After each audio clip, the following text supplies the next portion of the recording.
A ver, cuéntanos, Said, porque bueno, lo que sí sabemos es que de mayo a la fecha estamos experimentando ese famoso domo de calor que yo explicaba en mis redes, en TikTok, en Instagram, en Facebook y en X, de cómo se formó ese domo de calor y cómo va a, a deshacerse ese domo de calor y luego vienen las trombas, las lluvias fuertes, como en Brasil. Pero a ver, ¿qué está pasando la ciencia detrás del calor en México? Pues lo que está pasando, mi familiar, al final del día es solo que tenemos mucho que celebrar el día de hoy. No solo que estuvimos celebrando los 24 años de ¿Qué tal Fernanda?, sino que celebramos que hoy estamos muy fresquitos, ¿no?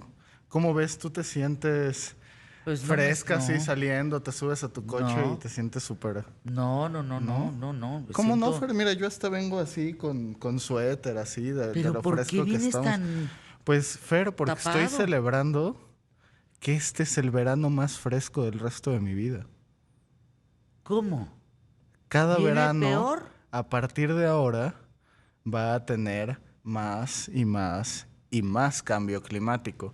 Y ojo que digo cambio climático y no solo calentamiento global, porque lo que ocurre, que no es tan conocido, es como lo que tú dices, ¿no? Después del calor vienen estas lluvias torrenciales, etcétera. El mundo se está volviendo más extremista. Va a haber más sequías, pero también va a haber más inundaciones. Y ese es el verdadero problema. Las cosas dejan de ser estables para que especies como nosotros u otras puedan sobrevivir. Mi familiar, todos lo sabemos, en los últimos 150 años se han extinguido tantas especies que prácticamente sentimos que cada semana, cada vez nos dicen, ya se extinguió la especie tal, ya tal. Y ya no nos sorprenden noticias como que nos dicen que en Mérida se están cayendo muertos de los árboles los monos aulladores. El clima del mundo está cambiando y nosotros somos los únicos que tenemos la culpa y lo peor de todo, mi familiar, es que lo vamos a seguir haciendo. A ver, antes que nada, ¿me podrías explicar la diferencia entre ola de calor, canícula, domo de calor, cambio climático? Claro. Mira, la canícula se conoce como esta semana que tienes el calor más intenso del verano. De hecho, el calor más intenso del verano en México va a ocurrir aproximadamente dentro de 10 días. Así que preparen sus outfits porque de todas maneras va a ser la canícula más fresquita del resto de sus vidas seguramente. Y me dirán, oye, arroba el hombre robot, pero es que justo no tiene que ver con el megadomo de calor que está ocurriendo y las llamaradas solares recientes y etcétera, y cómo es esto diferente del cambio climático. Justo yéndome en orden de lo que decías, ¿no? El megadomo de calor se da como un fenómeno recurrente. No es como que este tenga algo de súper especial y que no nos vaya a volver a pasar. No, este megadomo de calor se da cuando hay ciertos fenómenos meteorológicos como el niño y la niña y tienes estos cambios, ocurren y se da. Va a seguir habiendo los próximos veranos, va a volver a pasar. Y justo que vi que lo subiste a tus redes, vi ayer toda la explicación que diste que se me hizo increíble. Eh, si ves en el mapa, este megadomo de calor termina prácticamente en México y están teniendo muchos problemas con él en el sur de Estados Unidos, que Ujú. por ejemplo, no solo pasa en México, se quedaron sin energía eléctrica en Texas y viene en conjunto con esta mega ola de calor, entonces están sufriendo muchísimo. También sé que explicaron, ¿no? Justo que, a ver, evidentemente, porque hay problemas eléctricos, hace calor, la gente empieza a usar sus aires acondicionados, hay más problemas eléctricos, se quedan sin electricidad y siguen sufriendo el calor. Es Ahora, lo que está pasando en Torreón, en Saltillo, en muchos lugares que hay apagones, donde las temperaturas están siendo terribles y pues ¿cómo libras el calor? ¿Cómo cuidas la comida? y es justo, O el sea, ¿cómo le tema haces? del aire acondicionado es la perfecta analogía de lo que está pasando hoy día en el mundo. ¿Qué haces? ¿Lo vas a dejar de usar?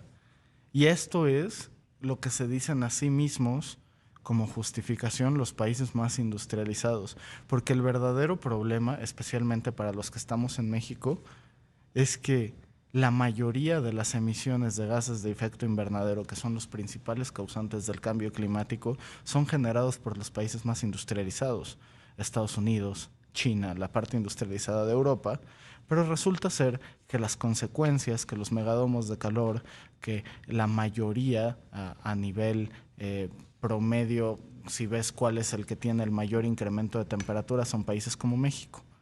Países en México son especialmente débiles, especialmente adversos a recibir estos efectos del cambio climático. Por eso vemos cosas que están pasando, los aumentos del nivel del mar, etcétera.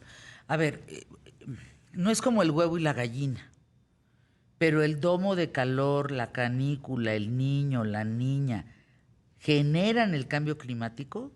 No, son consecuencias del cambio climático. Entonces, o bien el cambio climático que genera el niño, la niña, la canícula, el domo del calor, etcétera, etcétera. Y ese cambio viene 100% culpa de todos nosotros, los 8.500 millones de habitantes en la Tierra. 100%. Y alégale.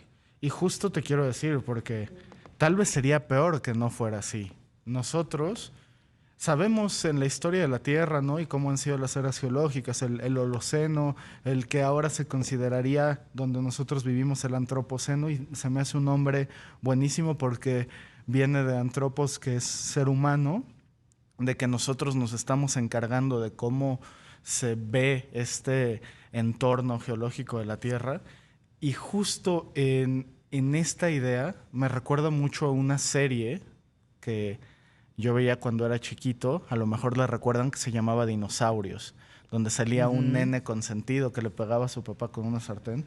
Esa serie tiene un final que yo lo vuelvo a ver cada ciertos años y se los juro, me hace llorar, de verdad me hace llorar, porque es justo cuando hablan de que por las actividades industriales que estaban haciendo, etcétera, porque son como dinosaurios humanizados, que cambiaron tanto el clima que ya no van a poder sobrevivir.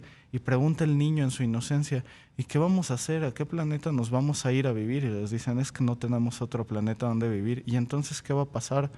Y se quedan tristes, viéndose, dando a entender, nos vamos a morir, se dan un abrazo y termina.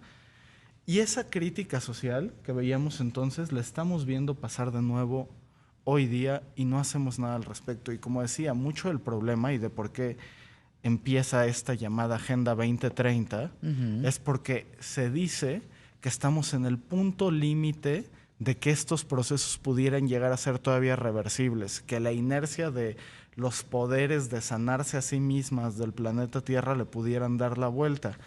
¿Cuál es el problema? Esto no está ocurriendo. Así como veo esta cara de insatisfacción en tu rostro de no lo estamos haciendo, es que es exactamente lo que está ocurriendo. Y es fácil para estos países industrializados que no están viendo la mayoría de las consecuencias de lo que ocurre decir, esto no es cierto, no pasa nada, yo veo el clima igual, porque a estas alturas los que están pagando los platos rotos somos países más como nosotros, que lo vemos clarísimo. O sea, creo que ninguna persona que vive en México no sabe que no haya habido un cambio climático, que no lo haya experimentado a lo largo de su vida. La cosa es, Fer, para que lo hayamos experimentado en nuestra vida, imagínate a qué velocidad está cambiando el clima cuando hablamos de estos cambios en eras, glaciaciones, etcétera, y que sean procesos naturales de la Tierra, es larguísimo. Ahí está el resto de la información en @elhombrerobot. Gracias por estar con nosotros.